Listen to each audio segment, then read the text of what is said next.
Instead of giving fines to people who drive drunk, why not solve this problem at the root? Why not make cars that do not collide? Why not put an emphasis on public transportation?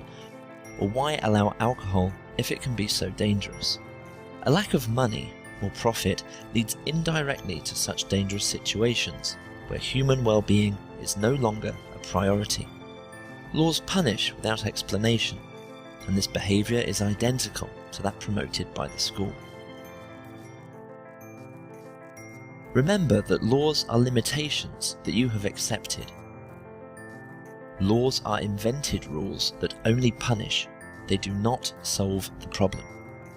I mean, if a man commits a crime, you should be interested in why that man committed the crime, not only punish him for it. It appears that years ago, in order to manage tribes and small communities, it was very difficult to manage people unless they invented laws. Now, the tribe leader always got the best of the deal as a rule.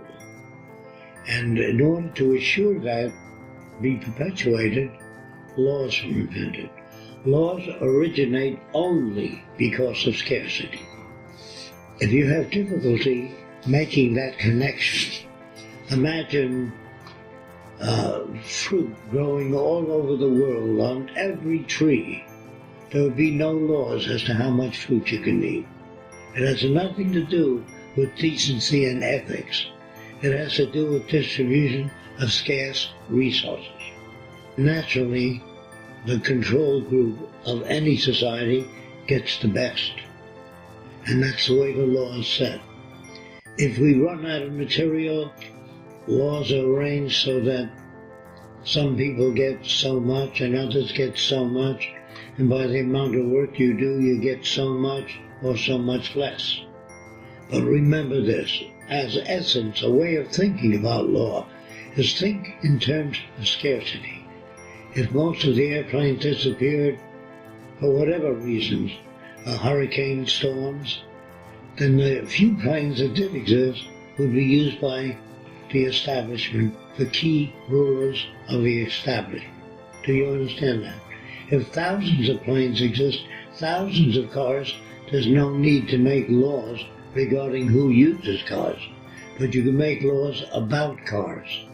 On the highway, the speeds, all that sort of thing. That's to maintain a degree of control.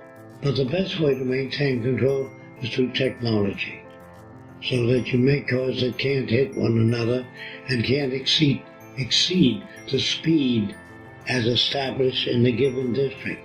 And rather than having the speed rate indicated on the highway, the power output for cars will be a certain range, instead of saying, do not drive over 60 miles an hour.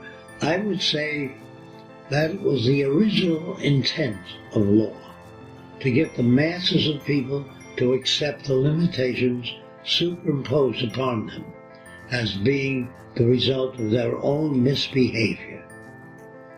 You deserve what you get. You hear that? You deserve what you get. So if you can convince people that all the misery that befalls you, you're paying off your karma, well, that's not bad. You don't have to have too many policemen out there either. Remember, laws are necessary in an unjust and uneducated system.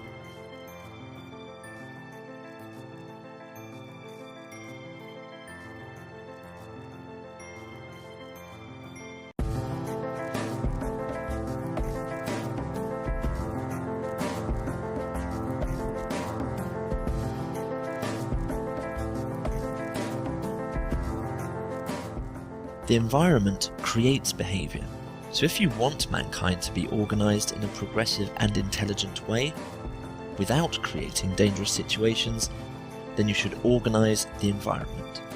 The solution is prevention. Create abundance and nobody wants to steal. Nobody will kill due to scarcity, nobody will be jealous of others' property, no one will become selfish. Focus on educating people and make them aware of the reality that shows us that we are all alike and that we can survive with greater comfort if we all live in an equal environment. You also focus on teaching children how to communicate with others, how to solve problems, and how to debate ideas that are contradictory. When the environment is the same for all, genes will have less importance. You could find genes that lead to violent behavior, but if the environment doesn't trigger those genes, then those genes don't matter. They'll never be activated. Laws can be replaced by education and abundance. The monetary system cannot create equality among people, so these solutions cannot be applied in the monetary system. You think man makes laws to make life better for people? No, it's to manage scarcity. So if we move toward the production of an abundance, the amount of laws will diminish, directly proportionate to how much we eliminate scarcity.